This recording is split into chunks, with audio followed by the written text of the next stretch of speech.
수행은 남이 아니라 나를 보는 것입니다. 2024년 2월 2일 인도 성지 순례 13일째 델리 박물관 인도 교민 증문즉설. 안녕하세요. 오늘은 제33차 성지순례 마지막 날입니다. 순례단은 오늘 한국으로 돌아가고 스님은 델리에 남아 인도 교민을 위한 증문즉설 강연을 했습니다. 새벽 4시 상카시아를 떠나 델리로 출발했습니다. 델리로 가는 길에 잠깐 차를 세우고 아침 도시락을 먹었습니다. 야외에서 먹는 도시락도 오늘이 마지막입니다. 델리가 가까워지니 도로가 넓어지고 높은 건물이 보이기 시작했습니다. 상카시아에서 출발한 지 8시간이 지나 낮 12시에 델리 박물관에 도착했습니다. 스님이 안내를 시작했습니다. 인도는 인더스 문명이 발달한 곳입니다. 히말라야에서 빙하가 녹아내린 물이 서쪽으로 흘러 아라비아해로 들어가는 인더스 강과 동남쪽으로 흘러 벵골만으로 들어가는 겐지스 강이 있습니다. 인더스 강 유역은 세계에서 4번째로 중요한 문명 중 하나인 인더스 문명이 발달한 곳입니다. 지금은 파키스탄의 펀잡주와 신드주, 그리고 인도의 구자라트주에서 주로 인더스 문명의 유물이 발견되고 있습니다. 그 중에서도 대표적인 도시는 모헨조다로와 하라파예요. 이 문명을 만든 민족은 드라비다족이었어요. 그들이 이룬 문명은 4000년에서 5000년 전인데도 무척 발달되어 있었습니다. 도시를 이루고 신전을 짓고 하수도 시설도 갖추고 있었어요.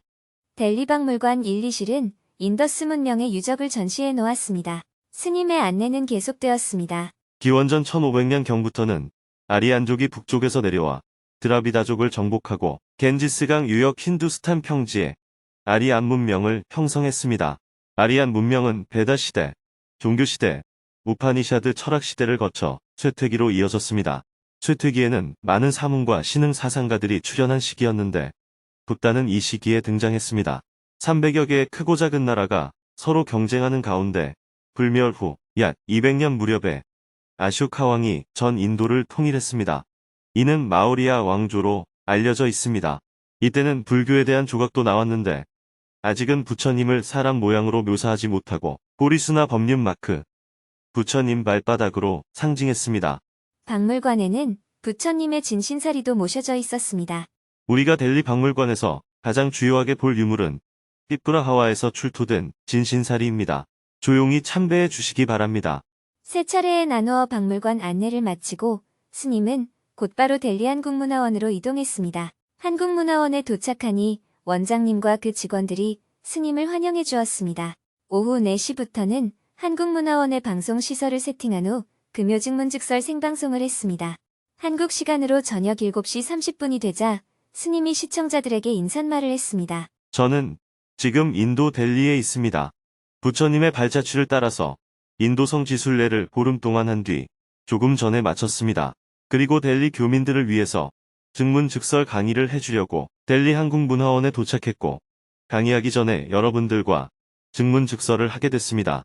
인도 성지순례에 참가한 500명의 순례단은 15일간의 출가 수행자 생활을 마치고 바로와 가사를 반납한 후 지금은 한국으로 돌아가기 위해 공항으로 갔습니다. 한 분도 중간에 돌아간 분은 없었습니다. 하지만 코로나 환자가 차량별로 몇 명씩 생겼고 다리 골절상을 입어서 깁스한 사람도 생기긴 했지만 큰 사고는 없었습니다.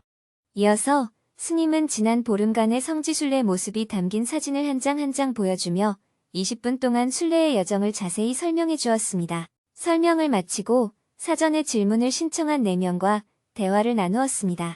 뒤이어 교민 강연이 있어서 5시 30분이 되기 전에 생방송을 마쳤습니다. 오늘 질문해주신 모든 분들께 감사드립니다. 제가 먼 곳에서 증문즉설을 하다 보니 화면과 음질이 시청하는데 불편했더라도 양해해 주시길 바랍니다. 생방송을 마치고 오후 5시 30분부터는 한국문화원 지하 대강당으로 이동하여 델리에 거주하는 한국 교민들을 위해 증문즉설 강연을 했습니다. 먼저 스님이 인사말을 했습니다. 작년에는 제가 아시아 지역 12개국을 방문했습니다. 이들 국가 중 현재 경제적으로 가장 어려운 나라는 미얀마와 스리랑카인 것 같습니다.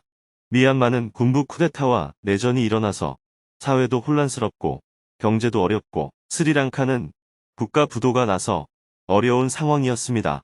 경제적으로 비교적 안정적인 나라는 첫 번째가 베트남이었고 두 번째로는 인도가 꾸준히 성장하고 있고 세 번째는 인도네시아가 현재 사회가 안정이 되고 경제도 안정적으로 성장하고 있는 것 같았습니다. 아시아 지역은 세 나라가 한국의 뒤를 이어서 앞으로도 계속 성장해 나갈 것으로 보입니다. 제가 20년 전에 앞으로 중국 다음으로 인도가 경제 대국이 될 것이니 한국에 가서 취직하지 말고 인도에서 사업해라 하고 몇몇 분들에게 얘기를 했었습니다. 그때는 고개를 절레절레 흔들고 다 가버렸는데 요즘 인도를 다녀보면 건설 붐이 엄청납니다. 마치 20년 전에 중국을 갔을 때하고 비슷해요. 하루 자고 일어나면 빌딩이 하나 서 있고 하루 자고 일어나면 도로가 하나 만들어져 있듯이 속도가 빠릅니다. 곳곳을 파헤쳐서 도로를 놓아서 이번에 성지순례를 할 때도 다니기가 굉장히 힘들었어요. 옛날에는 외길이라서 다니기 힘들었고 그 다음은 2차선 공사를 한다고 해서 힘들었고 2차선 공사가 끝나서 이제 다닐만 하다 싶으니까 이제는 4차선 공사를 한다고 파헤쳐서 다니기 힘들어졌습니다. 이런 변화가 좋은 면도 있지만 한편으로 기후 위기 시대에 인도까지 개발을 하게 되면 지구가 살아남겠나 싶습니다. 그래서 내일부터 저는 부탄을 답사합니다.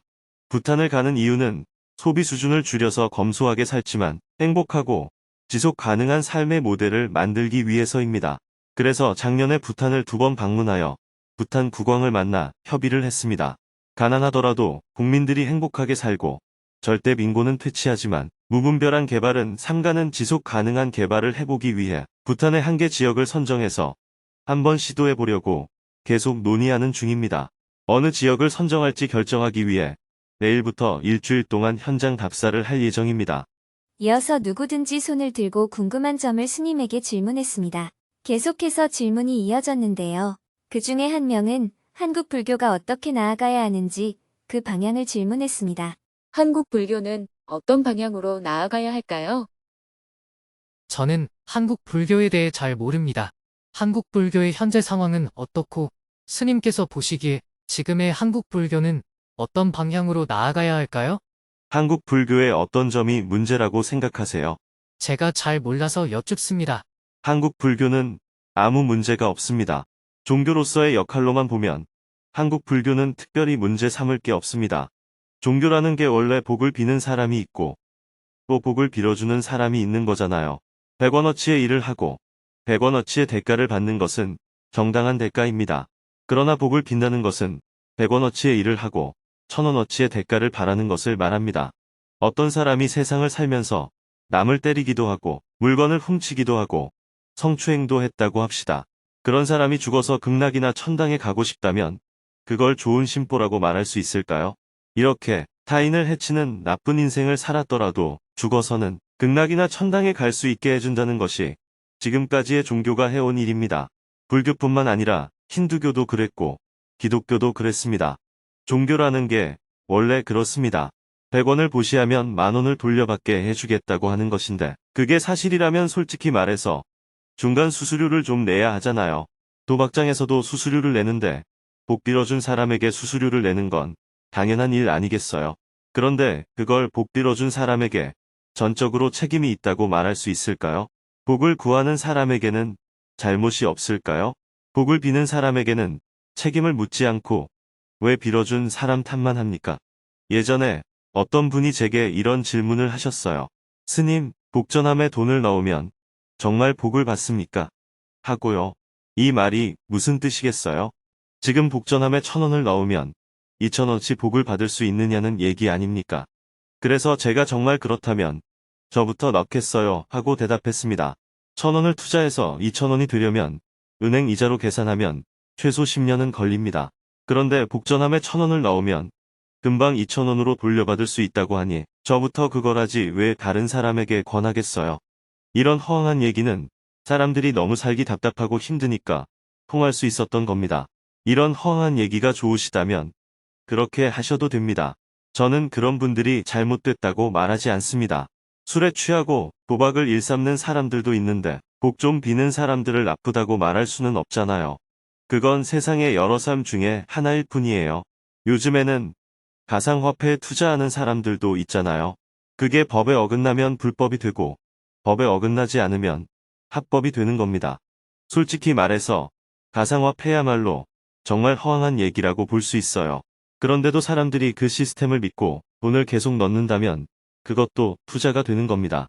가상화폐도 종교와 별 차이가 없습니다. 사람들이 믿으면 시장이 생기고 믿으면 계속 투자금이 들어오니까요. 하지만 이런 사람들을 비판할 필요는 없습니다. 하고 싶은 사람은 하면 되는 거죠. 그래서 저는 의문이 좀 들어요. 저렇게까지 해서 돈을 벌고 싶을까? 누군가에게 빌어서 대학에 합격하고 사업이 잘 된다면 공부는 왜 할까? 사업은 왜 열심히 할까? 그냥 빌고 말지. 결혼해서 같이 살 사람을 부처님한테 왜 구해달라고 할까?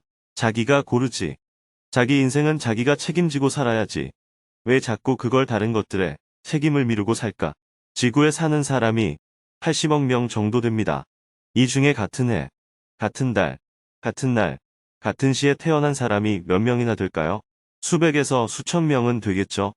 그러면 이분들의 사주를 보면 다 똑같이 나올 텐데 그들의 삶이 모두 같을까요? 옛날에는 남녀나 신분에 대한 차별이 심했습니다. 양반으로 태어나면 평생 편하게 사는데 여자나 천민으로 태어나면 평생을 노력하더라도 고생스럽게 살았죠. 그래서 나는 왜 이럴까? 하고 의문이 들 수밖에 없었어요. 그래서 당신은 전생에 죄를 많이 지어서 그렇다. 하느님께 벌을 받아서 그렇다. 사주가 나빠서 그렇다. 하는 얘기들이 설득력이 있었습니다.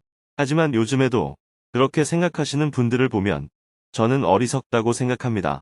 모든 종교는 복을 구합니다. 복을 구하는 사람은 100원을 내고 만원을 받길 원하는데 만원을 받도록 빌어준 사람에게 중간에서 좀 가로챘다고 난리 피우는 사람도 있습니다. 100원 투자하고 만원을 벌었으면 수수료를 9,000원은 내야 하지 않을까요? 100원을 투자하고 900원을 돌려받더라도 9배를 번 것인데 그 정도면 굉장한 것 아닌가요? 사람들이 종교를 자꾸 비판적으로 보는데 그런 얘기는 더 이상 할 필요가 없습니다. 종교란 게 원래 그런 것이니까요. 그래서 한국 불교는 문제가 있다 하는 말은 할 필요가 없습니다. 한국 기독교는 어떨까요? 지금 서양에서도 교회에 다니는 사람이 점점 줄어들고 있습니다. 한국 기독교도 점점 신뢰를 잃으면서 신자가 줄어들고 있고요. 요즘 젊은이들은 종교를 거의 믿지 않습니다. 불교의 가르침에서 보면 인연을 지어받은 과보라고 할 수 있습니다. 요즘 어떤 관광지에 관광객이 줄어들고 있는데 왜 그럴까요? 사람들이 몰려들 때 가격을 높여버리니까 인심을 잃어서 이제는 가격을 낮추어도 가는 사람이 별로 없는 것입니다. 사람은 한번 실망하면 다시 잘 가지 않습니다. 이것이 인연과 보입니다. 부처님의 가르침이 옳다고 생각한다면 나부터 잘 따르는 것이 중요하지 남 이야기를 할 필요가 없다는 관점을 가졌으면 좋겠습니다. 우리는 늘 남을 비판합니다. 그래서 예수님께서는 남의 눈에 티끌은 보고 내 눈에 대들보는 보지 못한다라고 하셨잖아요. 우리가 불자이든 불자가 아니든 중요한 것은 내가 어떻게 할 것인가입니다. 남편이 술을 마신다. 남편이 바람을 피운다. 이런 것은 중요하지 않습니다. 그런 남편을 내가 어떻게 할 것인지가 중요합니다. 술은 많이 마시지만 돈을 잘 버니까 데리고 살 것인가? 돈을 아무리 잘 벌어도 나는 술 마시는 사람은 싫으니 헤어질 것인가? 이것은 나의 문제이지 남편의 문제가 아닙니다. 바람을 가끔 피우지만 돈도 잘 벌고 평상시에 나한테 잘한다면 그 복을 왜 발로 찹니까? 좀 수용해주고 이익은 내가 취하면 되죠. 그러나 천금을 벌어와도 나 아닌 다른 여자가 좋다는 남자는 싫다고 한다면 미련을 가질 필요도 없고 화낼 필요도 없고 나 말고 다른 여자가 더 좋아. 그래, 그럼 나는 간다. 안녕히 계세요 하고 가버리면 됩니다. 그걸 저한테까지 찾아와서 물을 필요도 없지요. 그런데 저한테 묻는 것은 어떤 심보일까요? 돈은 갖고 싶고 바람은 못 피우게 하고 싶으니까 스님 그런 방법이 없습니까? 하고 묻는 것입니다. 그래서 저는 여러분이 질문하면 양다리 걸치고 있구나 하고 속을 꿰뚫고 봅니다. 마음의 본질을 딱 꿰뚫어 보는 것을 직지인심이라고 합니다. 어제도 어떤 분이 집에 있으면서 남편을 보면 가슴이 답답한데 인도성 지순례를 와서 다니다 보니 남편이 너무 불쌍해서 보고 싶다는 거예요. 그러면서 집에 돌아가면 어떻게 이 깨달음을 계속 유지할 수가 있냐고 물었어요. 이렇게 볼 때는 좋아 보이고 저렇게 볼 때는 나쁘게 보이는 그 마음은 불이 아니라 똑같은 마음이에요. 여러분은 누구나 다 어떤 때는 선심이 일어나고 어떤 때는 악심이 일어납니다. 그런데 새 속에서는 선심이 일어나면 복을 받고 악심이 일어나면 벌을 받는다고 합니다. 해탈의 길인 수행은 선심이든 악심이든 모두 경계 따라 마음이 이렇게 일어났다 저렇게 일어났다 하는 하나의 현상으로 보는 것입니다. 선심과 악심을 둘로 보지 않고 경계 따라 일어나는 마음일 뿐이라고 보는 것이지요. 지금 남편과 떨어져 있어서 선심이 일어났다면 집으로 다시 돌아가면 악심이 일어나게 되는 겁니다. 지금 남편과 떨어져 있어서 선심이 일어날 때 그 본질을 꿰뚫어서 구애받지 않아야 합니다. 집으로 돌아가서 악심이 일어날 때도 그 본질을 꿰뚫어서 구애받지 않아야 합니다. 그럴 때 경계에 구애받지 않는 해탈의 길을 가게 되는 것입니다. 늘 선심만 일어나는 것을 일심, 즉 한마음이라고 알고 있다면 불교를 전혀 모르는 겁니다. 마음의 성질 자체가 항상 한결같을 수가 없습니다. 부처님께서는 마음은 죽 끓듯이 이랬다 저랬다 하는 것이라고 하셨어요. 이것을 관심무상이라고 합니다. 마음을 있는 그대로 관하면 무상하다는 뜻입니다. 그런데 일심이 어디 있어요? 그것은 관념일 뿐입니다. 마음이란 늘 경계 따라 이랬다 저랬다 제멋대로 일어나는 것이기 때문에 선심이든 악심이든 의미가 없습니다. 마음이 이렇게 일어나든 저렇게 일어나든 의미 부여를 하지 않으면 경계에 흔들리지 않습니다. 그것을 이름하여 일심이라고 부릅니다. 마음 공부를 할 때는 이렇게 본질을 꿰뚫어서 보아야 공부가 쉬운데 늘 눈을 감고 더듬고 있으니까 공부가 어려운 거예요. 인생을 쉽게 살자고 수행을 하는 것인데 무엇 때문에 수행까지 어렵게 하려고 합니까? 마치 아침 5시에 일어나야지 하고 시계를 맞춰놓고는 아침에 시계가 울리면 이불 속에서 일어나야 하는데 이러고 있는 것과 같습니다. 이것을 노력이라고 생각하세요. 일어나야지 생각한다는 것은 일어났다는 거예요. 아직 안 일어났다는 거예요. 아직 안 일어났다는 겁니다. 딱 일어나 버리면 일어나야 한다 이런 생각이 필요 없습니다. 일어나 버리면 더 이상 아무런 노력할 것도 없고 각오할 것도 없어요. 여러분들은 늘 가야지, 일어나야지 이런 식으로 마음을 먹기 때문에 나름대로 애쓰지만 몸은 그대로 누워 있는 거예요. 그러면서 일어나고는 싶은데 몸이 말을 안 듣는다 이렇게 말해요. 몸이 무슨 죄가 있습니까? 정확하게 말하면 몸이 말을 안 듣는 게 아니고 싫은 마음에 사로잡혀 있는 것입니다. 일어나야지 하는 것은 지금 일어나고 싶다는 거예요. 일어나기 싫다는 거예요. 일어나기 싫다는 거예요. 그런데도 여러분들은 그것을 하고 싶어 한다고 착각을 해요. 일어나야지 하는 노력은 이제 그만두고 그냥 벌떡 일어나 버리세요. 내일 아침부터 해보세요. 왜 매번 인생을 결심하고 살려고 해요? 할 일 있으면 하면 되고 갈 일 있으면 가면 됩니다.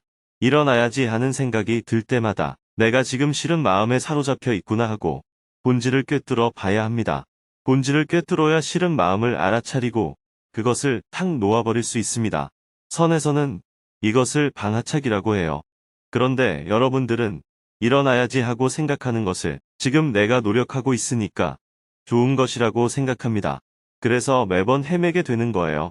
만약 여러분들이 인도인 가정부나 종업원을 고용했는데 골치가 아프다면 이것은 고용한 그 사람의 문제일까요? 내 문제일까요? 다 내 문제입니다. 돈은 적게 주고 싶고 일은 잘하기를 원하기 때문이에요. 본질을 꿰뚫어서 이 문제가 다 내 마음에서 일어나는 것이라는 걸 딱 볼 수 있어야 그 마음으로부터 자유로워질 수 있습니다. 종업원이 한번 가르쳐서 딱 알아듣는다면 계속 종업원으로 일하지 않습니다. 옆에 자기 가게를 차려버리지요. 한국 사람을 데려다가 종업원으로 삼으면 금방 일을 배워서 옆에 가게를 차려버립니다. 그렇기 때문에 10번을 가르쳐줘도 종업원이 제대로 못 알아듣는 것은 좋은 일이에요. 그래야 그가 옆에 가게를 내지 않고 내가 계속 그 사람에게 사장 노릇을 할 수 있기 때문입니다. 만약 10번, 20번을 가르쳐도 일이 늘지 않는다면 그때는 그 사람을 내보내도 되고 아니면 그 정도 돈을 주고 그에 맞는 성과를 얻으면 됩니다. 그건 내가 결정할 문제이지 그 사람의 문제는 아닙니다. 이런 관점을 가져야 여러분들이 인도에서도 자유롭게 살 수 있습니다. 그렇지 않고 인도에서 내내 다른 사람 욕을 하면서 지내면 본인만 스트레스를 받게 됩니다. 늘 경계 따라 일어나는 자신의 마음을 살펴서 그 마음으로부터 자유로워질 때 우리에게 진정한 삶의 자유가 생기는 것입니다. 그러니 한국 불교가 어떻게 될 것인지는 너무 생각하지 말고 내가 어떻게 살 것인지를 더 탐구하셨으면 좋겠습니다. 감사합니다. 잘 알았습니다. 대화를 마치고 나니 약속하는 시간 반이 금방 지나갔습니다. 강연을 마치고 스님은 주인도 대한민국 대사관저로 이동했습니다. 장제복 대사님이 스님을 맞이해 주었습니다. 이어서 여러 영사님들과 함께 저녁 식사를 했습니다. 스님은 대사님에게 인도 네팔 국경을 통과하는데 도움을 주신 데 대해 감사의 인사를 드렸습니다. 저녁 식사를 마친 후 그루가온으로 가서 스님께 인사를 하고 싶어하는 한 기업가를 만난 후 다시 델리로 돌아왔습니다. 숙소에 도착하니 밤 12시 30분이었습니다. 짐 정리를 하고 새벽 1시 30분에는 델리 공항으로 출발했습니다. 내일은 부탄으로 가서 정부 관계자를 만나 답사에 대해 대화를 나누고 지속 가능한 개발 프로젝트를 위한 답사를 시작할 예정입니다.